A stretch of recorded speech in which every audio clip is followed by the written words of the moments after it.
राधे राधे दोस्तों, आप सभी का स्वागत है आपके अपने चैनल व्रत पूजन और कहानियां में। हिंदू धर्म में विशेष महत्व रखने वाली एकादशी तिथि भगवान विष्णु को समर्पित मानी जाती है।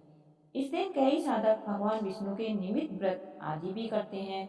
माना जाता है कि एकादशी व्रत करने से साधक को प्रभु श्री हरि की विशेष कृपा प्राप्त होती। पौष माह के कृष्ण पक्ष की एकादशी तिथि 7 जनवरी 2024 को प्रातः 12:41 से शुरू हो रही है और इसका समापन 8 जनवरी 2024 को प्रातः 12:46 पर समाप्त होगा। ऐसे में उदया तिथि के अनुसार सफला एकादशी का व्रत 7 जनवरी रविवार के दिन मनाई जाएगी। सफला एकादशी पर तुलसी के पौधे के पास एक घी का दीपक जलाएं और तुलसी जी की 21 बार परिक्रमा करें। इसके साथ ही इस मंत्र का जाप करने से साधक भगवान विष्णु की कृपा का पात्र बन सकता है। मंत्र इस प्रकार है: नमो नमस्ते तुलसी, पापम हर हरि प्रिय।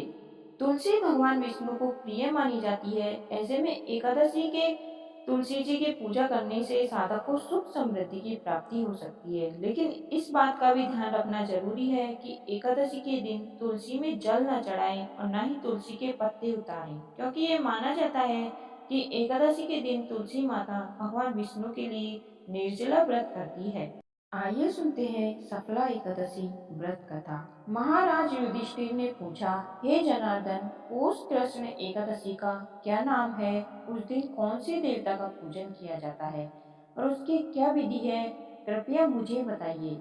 भक्त वत्सल भगवान श्री कृष्ण कहने लगे कि धर्मराज, मैं तुम्हारी स्नेह के कारण तुमसे कहता हूँ कि एकादशी व्रत के अतिरिक्त मैं अधिक से अधिक दक्षिणा पाने वाले यज्ञ से भी प्रसन्न नहीं होता हूँ। अतः इसे अत्यंत भक्ति और श्रद्धा से युक्त होकर करें।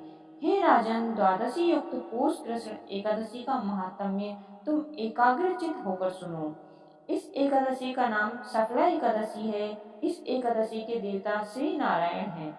विधि पूर्वक इस व्रत को करना चाहिए। जिस प्रकार नागों में शेषनाग, पक्षियों में गरुड़, सब ग्रहों में चंद्रमा, यज्ञों में अश्वमेध और देवताओं में भगवान विष्णु श्रेष्ठ है, उसी तरह सब व्रतों में एकादशी का व्रत श्रेष्ठ है। जो मनुष्य सदैव एकादशी का व्रत करते हैं वह मुझे परम प्रिय हैं। अब इस व्रत की विधि कहता हूँ। मेरी पूजा के लिए ऋतु के अनुकूल फल, नारियल, नींबू, नैवेद्य आदि 16 वस्तुओं का संग्रह करें। इस सामग्री में मेरी पूजा करने के बाद रात्रि जागरण करें।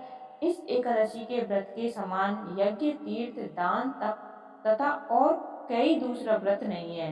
5000 वर्ष तप करने से जो फल मिलता है उससे भी अधिक सफला एकादशी का व्रत करने से मिलता है। हे राजन, अब आप इस एकादशी की कथा सुनिए। चंपावती नगरी में एक महिष्मान नाम का राजा राज्य करता था। उसके 4 पुत्र थे। उन सब में लुम्पक नाम वाला बड़ा राजपुत्र महापापी था। वह पापी सदा पर स्त्री और वैश्यागमन तथा दूसरे बुरे कर्मों में अपने पिता का धन नष्ट किया करता था। सदैव ही देवता, ब्राह्मण, वैष्णवों की निंदा किया करता था। जब राजा को अपने बड़े पुत्र के ऐसे कुकर्मों का पता चला तो उन्होंने उसे अपने राज्य से निकाल दिया। तब वह विचारने लगा कि कहाँ जाऊं, क्या करूं। अंत में उसने चोरी करने का निश्चय किया। दिन में वह वन में रहता और रात्रि को अपने पिता की नगरी में चोरी करता तथा प्रजा को तंग करने और उन्हें मारने का कुकर्म करता। कुछ समय पश्चात सारी नगरी भयभीत हो गई। वह वन में रहकर पशु आदि को मारकर खाने लगा। नागरिक और राज्य के कर्मचारी उसे पकड़ लेते किंतु राजा के भय से छोड़ देते। वन में एक अति प्राचीन विशाल पीपल का वृक्ष था। लोग उसकी भगवान के समान पूजा करते थे। उसी वृक्ष के नीचे एक महापापी लुम्पक रहा करता था। इस वन को लोग देवताओं की क्रीड़ा स्थली मानते थे। कुछ समय पश्चात पौष कृष्ण की दशमी के दिन वह वस्त्रहीन होने के कारण शीत में के चलते सारी रात सो नहीं सका। उसके हाथ पैर अकड़ गए। सूर्योदय होते होते वह मूर्छित हो गया। दूसरे दिन एकादशी को मध्याह्न के समय सूर्य की गर्मी पाकर उसकी मूर्छा दूर हुई। गिरता पड़ता वह भोजन की तलाश में निकला। पशुओं को मारने में वह समर्थ नहीं था, अतः पेड़ों के नीचे गिरे हुए फल उठाकर वापस उसी पीपल के वृक्ष के नीचे आ गया।